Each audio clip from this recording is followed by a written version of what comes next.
अस्सलामु अलैकुम वरहमतुल्लाहि वबरकातुहू। अल्हम्दुलिल्लाहि रब्बिल आलमीन वस्सलातु वस्सलामु अला सय्यदिल मुरसलीन अम्मा बाद। अस्सलातु वस्सलामु अलैका या रसूलल्लाह, अस्सलातु वस्सलामु अलैका या हबीबल्लाह सल्लल्लाहु तआला अलैहि वसल्लम। नाज़रीन किराम, हाज़रीन, इससे पेशतर नमाज की पहली शर्त तहारत में आपने तयम्मुम पर गुफ्तगू समात फरमाई थी। तयम्मुम कब जायज़ है? तो पानी पर कुदरत ना हो, पानी पे कुदरत ना हो तो तयम्मुम जायज़ है। और पानी पे कुदरत ना होने की 10 सूरतें, 10 कंडीशन आपके सामने बयान की गई थी। उनमें से कोई एक पाई जाएगी जब ही तयम्मुम जायज़ होगा, वरना याद रखें तयम्मुम जायज़ नहीं होगा। अब आइए तयम्मुम का तरीक़ा, उसके फ़राइज़, तयम्मुम किस चीज़ से जायज़ है किस से नाजायज़ है, इस पर आज मसाइल अहकाम आप समात फरमाएंगे। तयम्मुम में 3 फ़र्ज़ हैं। पहला फ़र्ज़ नियत करना, दूसरा फ़र्ज़ ज़मीन पर हाथ मारकर पूरे चेहरे का मसाह करना, और तीसरा फ़र्ज़ ज़मीन पर हाथ मारकर कोहनियों समेत दोनों हाथों का मसाह करना। याद रखें, यही तयम्मुम, वज़ू का भी यही तयम्मुम होगा और गुस्ल का भी यही तयम्मुम होगा। तयम्मुम में पैर वगैरह का मसा नहीं है और एक ही तयम्मुम में दोनों की नियत भी काफ़ी है। मिसाल के तौर पर किसी पर गुस्ल फ़र्ज़ है, अब पानी उसके पास नहीं है या डॉक्टर ने इतना बीमार है कि वज़ू के लिए भी, हाथ मुंह धोने के लिए भी सख्त मना कर दिया है, ऐसा कोई मर्ज़ है उसे, तो वो गुस्ल और वज़ू दोनों की नियत से तयम्मुम कर ले। एक ही तयम्मुम में दोनों की नियत दुरुस्त होगी। लेकिन नियत ज़मीन पर हाथ मारने से पहले पाया जाना चाहिए।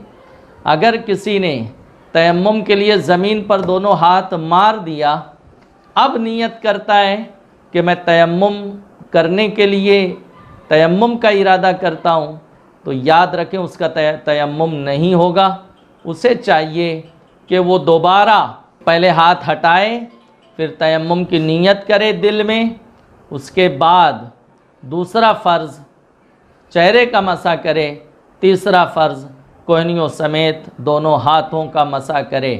तयम्मुम जैसा कि सिराजुल नियत इमाम आज़म अबू हनीफ़ा रदियल्लाहु ताला अन्हु के नज़दीक दिल के पक्के इरादे का नाम है, तो यहाँ भी दिल के पक्के इरादे का नाम है। ज़बान से अगर कोई नियत करना चाहता है तो यूँ कहे, मसलन वो बेगुस्ल है या बेवज़ू है, तो यूँ कहे मैं तयम्मुम करता हूँ बेगुस्ली या बेवज़ू की नापाकी दूर होने के लिए और नमाज जायज़ होने के लिए। इस तरह से ज़बान से नियत करे, और ज़बान से नियत नहीं भी करता तो दिल का इरादा ये इनफ़ है, दिल का पक्का इरादा यही नियत है। मेरे प्यारे आका अलैहिस्सलाम के प्यारे दीवारों, जब हम तयम्मुम करेंगे तो जब चेहरे पर आप दोनों हाथ फेरेंगे तो इसका बहुत लिहाज रखेंगे कि पेशानी पर जहाँ से बाल जमना शुरू होते हैं, यहाँ से जो है, मैं अमामा उतार कर आपको बता देता हूँ, जहाँ से पेशानी पे बाल जमना शुरू होते हैं, यहाँ से आप शुरू करेंगे और इसको इस तरह से नीचे लाएंगे, और ये आँख के हिस्से को ये इसके कोने में, ये पलकों पर अच्छे से फेरेंगे, क्योंकि जब आप पानी बहाते हैं पानी तो बहता हुआ गुजर जाता है, लेकिन तयम्मुम में आपकी उंगली, हाथ की हथेली जहाँ पहुँचेगी वहीं का मसा होगा। फिर नीचे उतारेंगे तो कनपट्टी का हिस्सा, फिर और नीचे लाएंगे तो नाक के नथने बंद हो जाते हैं, तो इस नथने पर उंगली फेरेंगे, इस मोछ के हिस्से पर। फिर आप नीचे लाएंगे तो ये दोनों होंठ, इस पर अच्छे से जो उंगली फेरेंगे, ये किनारे के हिस्से, और ये दाढ़ी जिसको बच्ची कहते हैं, इस हिस्से में भी उंगली वगैरह फेर दें, और फिर दाढ़ी का खिलाल भी कर लें, ताकि कोई हिस्सा जो है वो मसा होने से, टच होने से, हथेली के मस होने से ना रह जाए। इस तरह से आप दूसरा फ़र्ज़ अदा करेंगे। तीसरा फ़र्ज़, ज़मीन पर दोनों हथेली मारेंगे और ये हाथ की उंगली के जो नाखून हैं, उल्टे हाथ की 3 उंगली इस 3 उंगली पे रखेंगे और इसको जो है इस तरह से हथेली की जिसे पुष्ट कहेंगे, पीठ कहेंगे, माफ़ कीजिएगा, हाथ की जिसे पुष्ट कहेंगे, उसको इस तरह से कोहनी तक लाएंगे और थोड़ा ऊपर ले जाएंगे। फिर इसको ऐसे घुमा के ऐसे नीचे उतार देंगे। एक बार और ऐसे ऐसे कर लें, खासतौर से कोहनी के हिस्से में, क्या चमड़ी जो सुकड़ी रहती है, इस तरह से और मल लें ताकि कोई हिस्सा टच होने से, मस होने से रह ना गया हो। फिर सीधे हाथ की 3 उंगली पे रखेंगे। फिर इसको जो है आप खसकाते हुए लाएंगे कोहनी तक और फिर ऐसे घुमाकर इसको ऐसे उतार देंगे। एक मर्तबा और इस तरह से कर लें, उंगली का खिलाल भी कर लें ताकि कोई हिस्सा मस होने से रह ना जाए। ऐसे तो तयम्मुम में 3 फ़र्ज़ हैं, लेकिन जब आप तयम्मुम किसी ऐसी जगह से करेंगे जहां गर्द ना हो, जैसे तयम्मुम जायज़ है ज़मीन से और ज़मीन की जिन्स से। ज़मीन की जिन्स क्या है? जैसे पत्थर है, मार्बल है, ज़मीन की जिन्स है ये, तो इस पर साफ सुथराई है, सफाई हुई है, तो डस्ट नहीं है। तो अब उंगली का खिलाल ये फ़र्ज़ हो जाएगा। यानी जिस तरह से वज़ू में आप उंगली का खिलाल करते हैं, इसी तरह से दाढ़ी का भी खिलाल, पहले दाढ़ी का खिलाल करेंगे और उसके बाद उंगली का खिलाल करेंगे। उंगली का खिलाल अब ये फ़र्ज़ हो जाएगा। इसी तरह से दाढ़ी का भी खिलाल फ़र्ज़ हो जाएगा। इस बात का ख्याल रखें कि जब हम तयम्मुम ज़मीन की किसी जिन्स से करेंगे, जैसे पत्थर वगैरह है, गर्द नहीं है कि तयम्मुम हो जाए, तो अब जब ऐसी जगह से तयम्मुम होगा जो ज़मीन की जिन्स तो है लेकिन वहाँ धूल नहीं है, तो उंगली का खिलाल फ़र्ज़ होगा। और इसी तरह से दाढ़ी का भी खिलाल, यानी सीधे हाथ की उंगलियां गले की जानिब से दाखिल करेंगे और मुंह की जानिब ऐसे निकालेंगे, ये फ़र्ज़ हो जाएगा। और अगर डस्ट है, गर्द है, जैसे धूल मट्टी है, ज़मीन से आप तयम्मुम कर रहे हैं, तो जब आप हथेली मारेंगे तो इन घाइयों में डस्ट खुद जो है पहुंच जाएगा, धूल मट्टी पहुंच जाएगी। अब खिलाल फ़र्ज़ नहीं होगा, सुन्नत होगा। अब आइए किस चीज़ से तयम्मुम जायज़ है, किस से नहीं। तो अभी ज़िम्नन बात आ गई, तो मैंने अर्ज़ किया है तयम्मुम जायज़ है ज़मीन से और ज़मीन की जिन्स से। ज़मीन की जिन्स में क्या चीज़ है?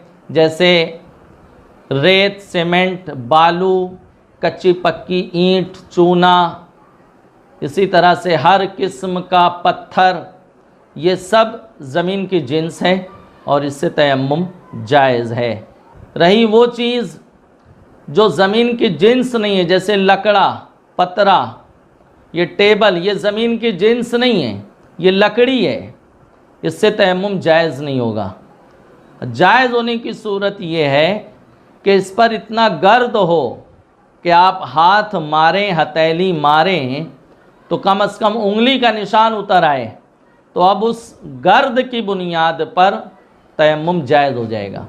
उस डस्ट की बुनियाद पर तयम्मुम की इजाज़त होगी।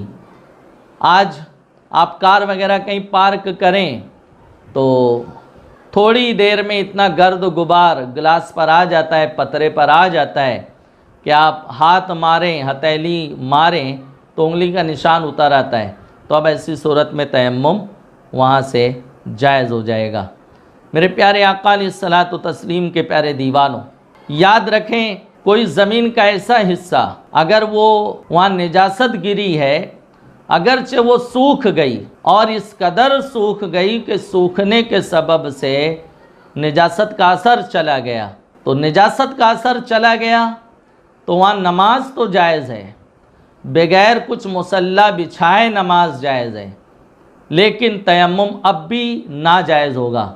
यानी तयम्मुम जायज़ होने के लिए महज खुश्क हो जाने से निजासत का असर जाना काफ़ी नहीं है, बल्कि पानी वगैरह से धुल जाए इस तरह निजासत का असर ख़त्म हो तो तयम्मुम जायज़ होगा। सिर्फ सूख जाने से निजासत का असर ज़मीन या पत्थर वगैरह से चला गया तो वहाँ नमाज तो जायज़ होगी, लेकिन तयम्मुम अब भी नाजायज़ होगा। अब आप किसी ज़मीन के हिस्से से तयम्मुम कर रहे हैं तो ये सिर्फ गुमान नहीं होगा, ये वहम, ये ख्याल नहीं किया जाएगा कि लोग यहाँ से आते जाते हैं, चौपाए गुज़रते हैं, बच्चे खेलते कूदते हैं, कभी किसी ने पेशाब किया होगा, कभी तो नजिस रही होगी, तो ये महज ख्याल काफ़ी नहीं है। निजासत का असर यकीनी तौर पर समझ में आएगा जब हुक्म होगा, और ऐसी कोई चीज़ नज़र नहीं आती है तो आप उस हिस्से से तयम्मुम कर लीजिए, आपका तयम्मुम हो जाएगा, नमाज हो जाएगी। इसी तरह से कोई मोतकिफ़ है, मस्जिद में सोया है या मुसाफिर है, उस पर उठा तो गुस्ल फ़र्ज़ हो गया, तो अब मस्जिद में ठहरना उसके लिए हराम है। वो तयम्मुम करे मस्जिद के उसी फ़र्श से, या दीवार करीब है तो दीवार से, और फ़ौरन मस्जिद से बाहर चला जाए। मोतकिफ़ है तो गुस्ल वगैरह करके फिर मस्जिद में दाखिल हो। बग़ैर गुस्ल किए मस्जिद में उसका रहना, चाहे वो मोतकिफ़ हो चाहे गैर मोतकिफ़ हो, मादल्ला ये हराम है। मेरे प्यारे आका अलैहिस्सलातु व तस्लीम के प्यारे दीवानों, अब आइए तयम्मुम किन चीज़ों से टूट जाता है। तो याद रखें, हर वो चीज़ जो वज़ू तोड़ देती है या गुस्ल तोड़ देती है, जो वज़ू और गुस्ल तोड़ने का सबब बने, उन तमाम चीज़ों से तयम्मुम भी टूट जाता है। अब जो चीज़ वज़ू तोड़ देती है उसको आपको पहले बताया गया है, हर वो चीज़ जिससे गुस्ल टूटता है वो भी वाज़े कर दिया गया है, तो उन तमाम चीज़ों से तयम्मुम भी टूट जाता है। एक वजह और, जब भी पानी पर कुदरत होगी तयम्मुम टूट जाएगा। पानी पर कमांड हासिल हुआ तो तयम्मुम खुद ब खुद जाता रहेगा, तयम्मुम खुद ब खुद आपका टूट जाएगा। पानी पर कुदरत से मुराद ये है कि ऐसा नहीं पानी हमारी आँखों के सामने आ जाए। जब ही जिसने तयम्मुम किया है, मुतयम्मिम, तयम्मुम शुदा शख्स, पानी से, मिसाल के तौर पर यहाँ से 2 किलोमीटर के फासले पर एक नदी है, उसके अलावा और कहीं पानी नहीं है, तो यहाँ तयम्मुम जायज़ है। हमने तयम्मुम करके मसलन ज़ोहर की नमाज अदा फरमाई। अब आगे बढ़े तो आधा किलोमीटर से ज़्यादा जैसे ही हमने सफ़र तय किया तो अब पानी का एरिया 1 मील यानी 1.5 किलोमीटर से कम रेंज पर पाया जा रहा है। तयम्मुम खुद ब खुद टूट जाएगा। यानी पानी नज़र आए जब ही तयम्मुम टूटेगा ऐसा नहीं है, बल्कि तयम्मुम किया हुआ शख्स पानी से 1.5 किलोमीटर से कम फासले पर पहुंच चुका है तो उसका तयम्मुम खुद ब खुद टूट जाएगा। इसी तरह से एक शख्स ने, जैसे मरीज़ ने वज़ू और गुस्ल दोनों की नीयत से तयम्मुम किया था, माहिर तबीब, माहिर डॉक्टर्स ने उसे कहा कि आपको वज़ू भी नुकसान करेगा, हाथ मुंह धोएंगे इससे भी मर्ज़ बढ़ जाएगा या देर में अच्छा होगा, तो उसने वज़ू और गुस्ल की नीयत से तयम्मुम किया था। अब उसे इतनी सेहत हासिल हो गई, इतना फ़ायदा हासिल हो गया कि डॉक्टर कहता है कि अब हाथ मुंह धोने से आपको नुकसान नहीं होगा। रिपोर्ट आई, चेकअप हुआ, उसने कहा आप वज़ू कर सकते हैं। तो अगर उसने तयम्मुम किया था तो उसी वक्त वज़ू के हक़ का तयम्मुम टूट जाएगा और वही तयम्मुम गुस्ल के हक़ में बाकी रहेगा। और अगर डॉक्टर ये कह दे कि अब आपको नहाना भी नुकसान नहीं करेगा तो गुस्ल और वज़ू दोनों के हक़ का तयम्मुम उसी वक्त जाता रहेगा।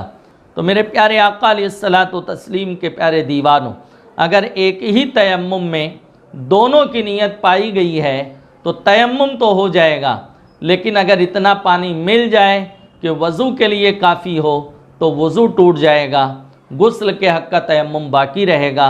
और इतना मिल जाए कि गुस्ल के लिए काफ़ी हो, यानी जो 3 फ़राइज़ हैं वो कम से कम अच्छे अंदाज में अदा हो जाएं, इतना मिल गया तो चूँकि गुस्ल होगा तो उसमें वज़ू भी हो जाएगा, गुस्ल और वज़ू दोनों के हक़ का तयम्मुम उसका टूट जाएगा। ये तयम्मुम के जो है मसाइल थे, तयम्मुम का तरीक़ा, उसके 3 फ़राइज़, किस चीज़ से तयम्मुम जायज़ है, किस से नाजायज़ है, और तयम्मुम किन चीज़ों से टूट जाता है, उसकी वज़ाहत आपके सामने पेश की गई। उम्मीद है आप इस नशिस्त से फ़ायदा उठाएंगे और आपने बात समझी होगी। अल्लाह ताला मसाइल शरिया की समझ अता फ़रमाए। अस्सलामु अलैकुम व रहमतुल्लाहि व बरकातुहू।